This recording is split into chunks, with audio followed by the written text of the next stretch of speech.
Hello friends, welcome to chefgayathriskitchen. இன்னைக்கு நம்ம சேனல்ல சூப்பரான ஸ்டைல்ல குவிக் அண்ட் ஈஸியா ரவையை வச்சு ஒரு ஸ்நாக்ஸ் பண்ண போறேன். ரவை வச்சு உப்புமா பண்ணி தான் பார்த்துருக்கீங்க. ஆனால் அந்த ரவையை வச்சு ஒரு கிறிஸ்பியான சிப்ஸ் பண்ண போகிறேன். வாங்க இப்போ ரெசிபிக்குள்ளே போகலாம். ஷெஃப் காயத்ரிஸ் கிச்சன் சேனலில் நீங்கள் ஃபஸ்ட் டைம் பார்த்துட்டு இருந்தீங்கன்னா மறக்காமல் சப்ஸ்கிரைப் பட்டனை ஹிட் பண்ணுங்கள். நம்ம சேனலில் எவ்ரி தேர்ஸ்டே சூப்பர் டூப்பரான குவிக் அண்ட் ஈஸி ரெசிபிஸ் போட்டுட்ருக்கோம். மறக்காமல் பார்த்து என்ஜாய் பண்ணுங்கள். ஒரு கப் ரவையை மிக்சியில் போட்டுட்டு நல்லா நைஸாக அரைச்சி எடுத்துக்கலாம். ரவையை நல்லா அரைச்சாச்சு.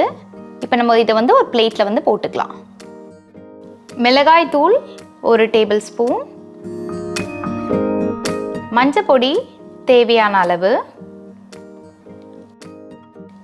தனியா 1/2 டேபிள் ஸ்பூன்,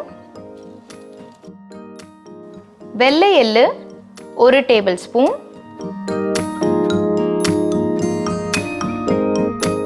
காஞ்ச வெந்தயக்கீரை 1 டேபிள் ஸ்பூன், உப்பு தேவையான அளவு,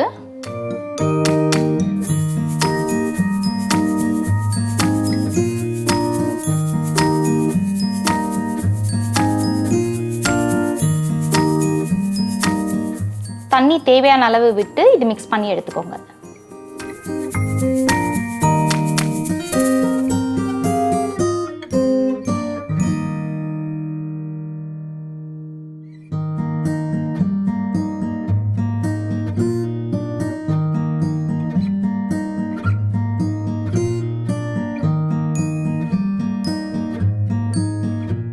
ஸோ நல்லா மிக்ஸ் பண்ணியாச்சு. நம்ம சப்பாத்தி மாவு அளவுக்கு இதை மிக்ஸ் பண்ணிட்டோம்.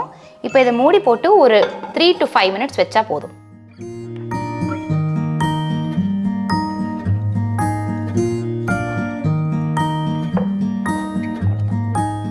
ஒட்டாமல் இருக்கிறதுக்காக மைதா மாவு ஒரு கோதுமை மாவு எது வேணாலும் நீங்கள் போட்டுக்கலாம்.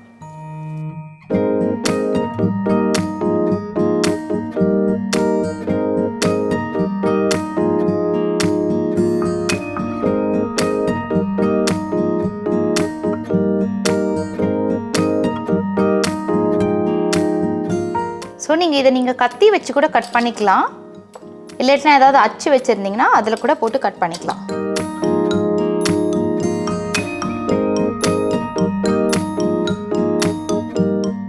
நான் பீஸா கட்டர் யூஸ் பண்ணியிருக்கேன்.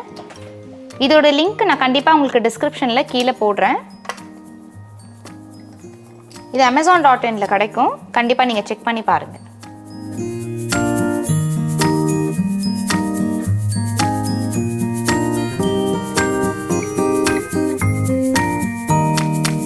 ஒரு கப் ரவைக்கு எவ்வளோ சிப்ஸ் வந்திருக்குன்னு பாருங்கள்.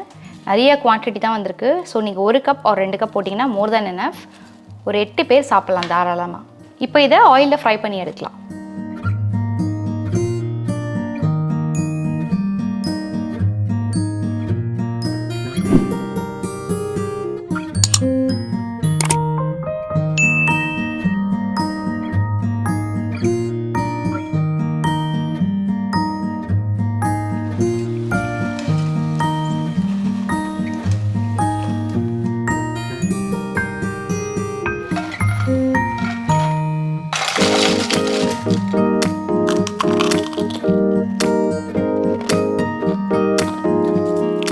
ரவையை வச்சு சூப்பரான ஸ்நாக்ஸ் பண்ணியிருக்கேன். செம்ம டேஸ்ட்டாக இருந்தது.